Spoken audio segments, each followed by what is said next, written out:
রেস্টুরেন্টের চাইতে চিকেন ফিঙ্গারটা এত মজা হয় বাসায় পারফেক্টলি যদি আপনি বানাতে পারেন। কতগুলো টিপস আছে, টিপসগুলো ফলো করলে একদম রেস্টুরেন্টের মতোই হবে। পারফেক্ট চিকেন কেএফসি স্টাইলে চিকেন ফিঙ্গার কেউ বুঝবেন এটা যে আপনি বাসায় তৈরি করেছেন। আপনার বাচ্চারা খুব খুব পছন্দ করবে এবং বাচ্চাদের জন্য হেলদি বাসায় তৈরি করাটা আমি মনে করি। তো এখানে আমি চিকেনের বুকের অংশ নেব আর একটু লম্বা লম্বা করে পিস করে নেব। দিয়ে দেবো আদা বাটা আধা চামচ, রসুন বাটা আধা চামচ, টমেটো সস, সয়া সস আর একটু লবণটা বুঝে শুনে দেবেন। সয়া সসের মধ্যে লবণ পরিমাণ থাকে। তো আমি মিক্স করে আমি আজকে সাথে সাথে বানাবো। তারপর আপনার বেশি ভালো হয় ম্যারিনেট করে 1 ঘন্টা ফ্রিজে রেখে দিবেন। ওইটা বানালে আরও বেশি মজা হয়, কারণ ভিতরে মশলাগুলো ঢোকে। তো আমি দিয়ে দেবো 1 চামচ মরিচের গুঁড়া। ম্যারিনেট করে আমি একপাশে রেখে দেবো। দিয়ে দেবো প্যানের মধ্যে ডুবো তেলে আমি ভেজে নেব। চিকেন ফ্রাইটা অবশ্যই ডুবো তেলে ভাজা ট্রাই করবেন। এখানে আমি নিয়ে নিয়েছি ময়দা পরিমাণ মতো, দিয়ে দেবো 2 টেবিল চামচ কর্নফ্লাওয়ার, লবণ আর মরিচের গুঁড়ো দিয়ে মিক্স করে নেব।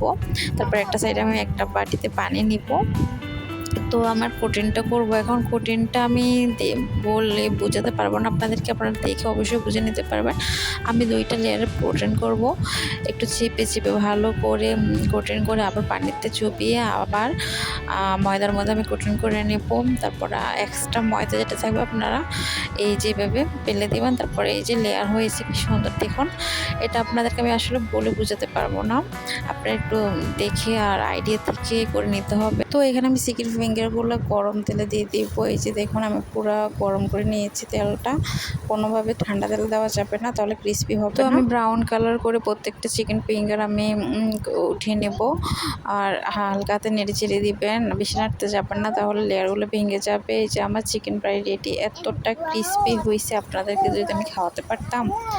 অনেক মজা হয়েছে। আর লেয়ারগুলো দেখুন পুরো রেস্টুরেন্টের চাইতে কোনো অংশেই কম না। আর আমার কাছে মনে হয় বাসার সব খাবারই স্বাস্থ্যসম্মত, বাচ্চাদেরকে তো আরও ভালো, বাচ্চাদের জন্য।